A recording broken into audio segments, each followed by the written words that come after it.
I'm a Kadoli, a 17-year-old girl with big dreams and a passion for coding. My sanctuary? My laptop. My fingers fly across the keyboard, shaping my ideas into something real, something I can call my own. It's my escape, my happy place. But in this house, happiness always comes with a price. A Kadoli, get down here now. Mom's sharp voice slices through my concentration, a blade that cuts through everything I was just immersed in. I sigh, closing my laptop with reluctance, trying to hold onto the piece I just lost. It's always like this. The moment I get lost in my world, reality comes crashing down, and I can't escape it. The living room feels like a battlefield. On one side are my parents, as if they're on opposite teams, and on the other, my younger sister, Emma, practically glowing with excitement. Dad's hunched over, glued to his phone, probably answering late-night work emails. Mom's pacing, her face flushed with excitement, and Emma, oh, Emma, she can barely sit still, practically vibrating with energy. What's going on? I ask, already bracing myself for bad news. Mom beams at me, practically glowing with pride.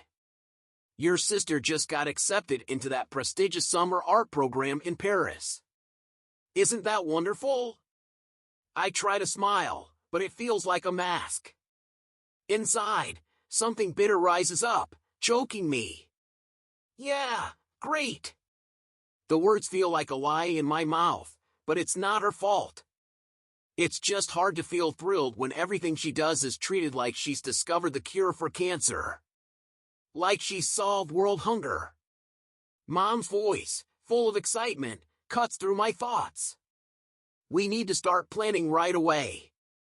Emma needs new clothes, art supplies, spending money. I can already feel the knot tightening in my stomach, dread wrapping around my insides. There it is! I can see where this is going. Goodbye, upgrade, I think bitterly. I've been saving up for months for a new graphics card, and now it feels like that's slipping through my fingers. How are we going to afford all that? I manage to ask, trying to keep my voice steady, though the weight of it all feels suffocating. Dad finally glances up from his phone, his face grim. We'll figure it out, honey. Emma's talent deserves to be nurtured. His words hang in the air, a stark contrast to the ones I wish I could say. Right, I think bitterly, because my coding? That's just a cute little hobby. Later that night, I'm venting to Michael, my best friend, over video chat. His face is full of sympathy as I let the frustration spill out.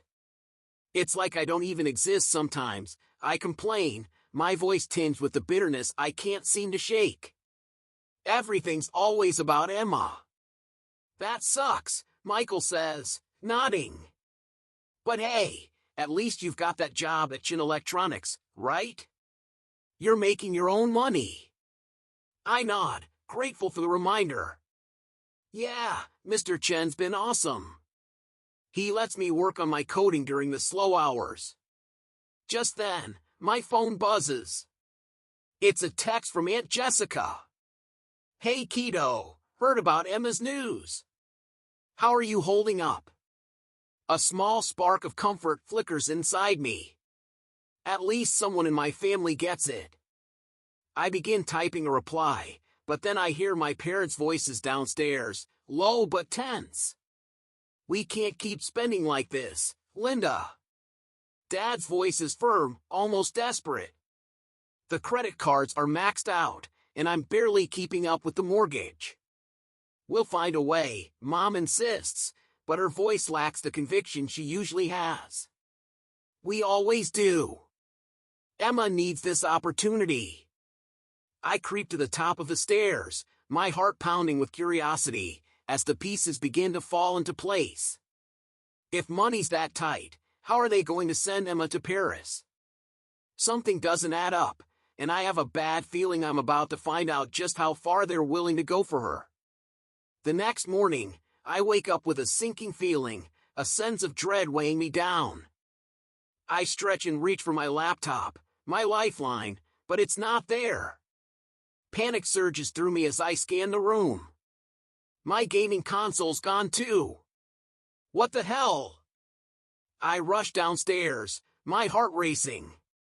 Mom, Dad, have you seen my laptop? My console? Mom avoids my gaze, busying herself with the coffee machine, while Dad clears his throat, his face pale with guilt. Honey, we had to make some financial adjustments for Emma's trip. The penny drops. You sold my stuff. Without even asking me?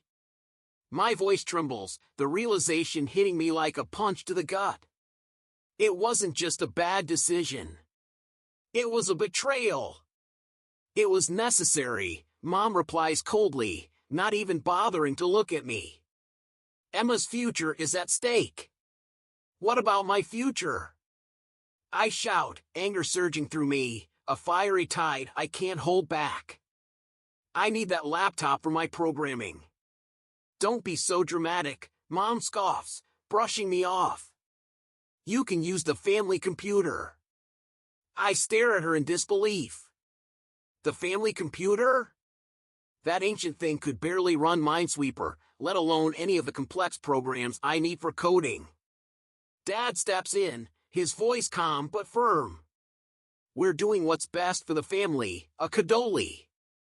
Emma's opportunity. What about my opportunities? I cut him off, my voice rising, louder than I intended. I've been saving for months for a programming course, and you just stole that from me. This isn't about you, Mom snaps, her face tight with irritation. Stop being so selfish. Selfish? My words catch in my throat, the anger and hurt spilling out in a rush. You stole from me. We're your parents, Dad says, his tone brokering no argument. It's our right to make these decisions. Some parents, I think, my chest tightening with a mixture of fury and disbelief. I can't stay in that house. I storm out of the room, my heart racing, my emotions a whirlwind. I don't stop running until I reach Michael's house, tears blurring my vision. He opens the door, takes one look at me, and pulls me into a hug. They sold my stuff, I sob, my voice breaking. For Emma's stupid trip. Michael's mom overhears us and insists I stay for breakfast. Over pancakes, I slowly calm down, explaining everything that happened. Michael shakes his head, disbelief written all over his face. That's so messed up, he says quietly. His mom frowns deeply. Have you talked to Aunt Jessica about this? I nod, pulling out my phone to text her. Her response is immediate. I'm coming over. This has gone too far. As I wait for Aunt Jessica, a memory resurfaces.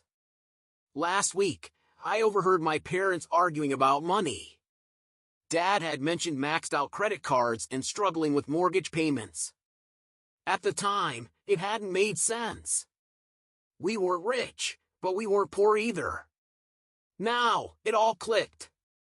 Michael, I say slowly, I think there's more going on here than just Emma's trip. We spend the next hour digging through my family's financial records online. What we find makes my blood run cold. Holy crap, Michael whispers, staring at the screen. Your dad's been making regular payments to online casinos for months. My stomach churns, the pit growing deeper. And look at this. I point to my mom's credit card statements. Designer clothes? Spa treatments? How are they affording this?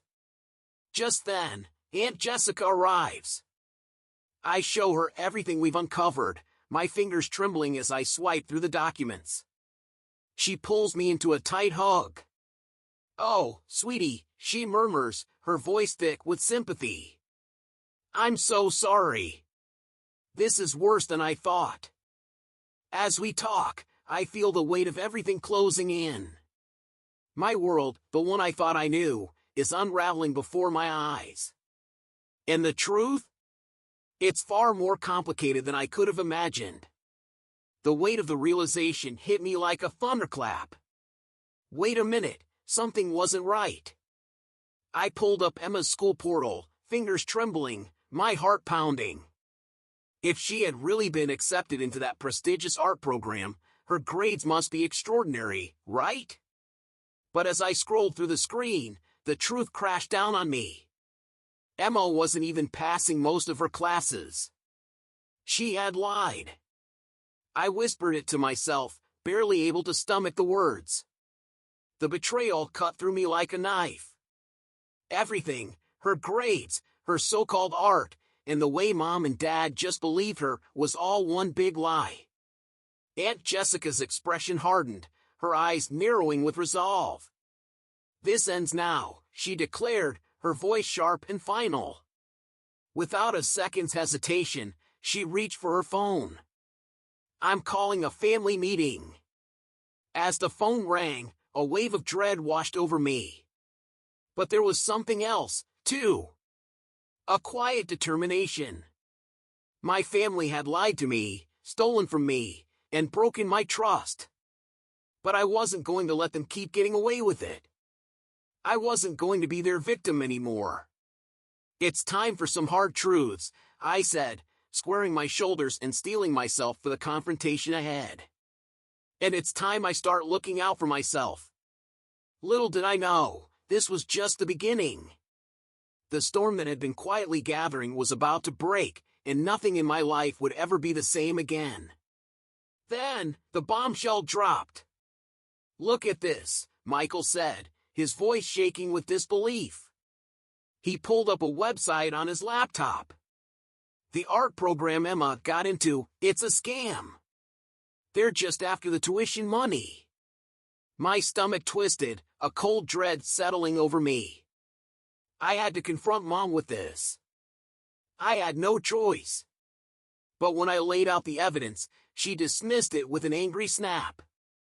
"You're just jealous of your sister's talent," she spat. "Stop trying to ruin this for her. How could she be so blind?" I was stunned, too shocked to even speak for a moment. The next day, Mr. Chen noticed my distraction at work. His concern was evident as he asked, "Everything okay, Edie?" I hesitated, my mind spinning, then I blurted it all out. To my surprise, he listened intently, not once interrupting. "You're a bright kid," he said when I finished. "How about this? After you graduate, I'll offer you a full-time position here. You'll be able to save up, maybe even take some online courses." For a moment, I was speechless. "Thank you," I whispered, overwhelmed by his generosity. But my relief was short-lived. That night, I overheard Dad on the phone. His voice was shaky, desperate. "I'll get you the money, I swear. Just give me more time." Then it hit me. "Loan sharks," I whispered to myself. My blood ran cold. The next morning, I was cornered in the kitchen by Mom. "This is all your fault," she hissed, her eyes burning with rage. "If you hadn't been snooping around, none of this would have happened. You need to quit that job and focus on helping the family." I stared at her, speechless. How could she possibly blame me for this? "Enough," she shouted. "Do as you're told, or get out." The anger surged through me like wildfire, and I ran to my room, trembling with a mix of fear and fury. I couldn't take it anymore. It was time to expose the truth. I grabbed my phone and called Michael and Aunt Jessica, putting them on speaker. "I can't take this anymore," I said, my voice cracking with emotion. "We need to expose everything." "I'm with you," Michael said immediately. Aunt Jessica's voice came through strong and resolute. "It won't be easy, but you're right. This has gone on long enough. We spent the next few hours compiling everything: the fake art program, Dad's gambling, Mom's reckless spending, Emma's lies. We put it all into a presentation, preparing to confront them, with Aunt Jessica as a witness. I paused, suddenly gripped by fear. What if they kick me out? I asked, my voice shaky. Aunt Jessica's response was firm. Then you come live with me. No matter what happens, you're not alone in this. As I hung up the phone, the weight of the moment settled on me. Tomorrow everything would change. I glanced at the framed photo on my nightstand, my family smiling together. It felt like a lifetime ago. I'm sorry, I whispered to the picture. But I have to do this. For all of us. With a deep breath, I turned off the light, hoping I was strong enough to face whatever was coming. Tomorrow, the truth would come out. And nothing would ever be the same again. The day of reckoning arrived faster than I could have imagined. With shaking hands, I handed over the evidence to my school counselor and the family lawyer Aunt Jessica had contacted. Their expressions grew graver as they reviewed everything. This is serious, Edie, the lawyer said quietly. We'll need to involve Child Protective Services. What followed was a whirlwind of investigations, revelations, and consequences I had never expected. Dad was suspended from his job when his gambling addiction came to light. Mom's credit card fraud and tax evasion were uncovered, leading to criminal charges. Emma's web of lies unraveled, putting her graduation in jeopardy. Through it all, I felt strangely numb. This was what I wanted, right? Justice? But watching my family fall apart was harder than I ever imagined. Aunt Jessica was my anchor. You're doing the right thing, she reassured me. Sometimes love means holding people accountable. I moved in with her, throwing myself into my programming projects. Mr. Chen, bless him, offered me a scholarship for a computer science degree. You've got talent, kid, he said. Don't waste it. As the dust settled, the consequences became clear. Dad faced legal action for his gambling debts and embezzlement. Mom was charged with financial abuse and fraud. Emma had to repeat a year of school and undergo counseling. And me? I graduated with honors. I landed an incredible tech internship. For the first time, I felt free to chase my dreams, unburdened by my family's toxicity. For a moment, I felt a pang of regret. But then I remembered everything: the lies, the betrayals, the suffocating feeling of being unseen and unheard. I turned away from the past, focusing instead on Aunt Jessica's proud smile and Michael's enthusiastic cheers. In that moment, I realized something profound: family isn't just about blood. It's about trust, support, and unconditional love. And sometimes, you have to create your own family to truly thrive. Looking out at the sea of faces at my graduation, I felt a surge of hope. The road ahead wouldn't be easy, but for the first time in years, I was excited about the future. My future. On my terms. And you know what? That felt pretty damn good. The story ends here, but the journey is just beginning. What would you have done in Edie's shoes? Was exposing her family's secrets the right move, or should she have kept quiet for the sake of unity? Share your thoughts in the comments below. Have you ever had to choose between loyalty to family and doing what's right? Your experiences could help others facing similar dilemmas. If this story resonated with you, don't forget to like and subscribe for more thought-provoking content. Your support helps us bring stories like Edie's to light. And remember, sometimes the family we choose is stronger than the one we're born into.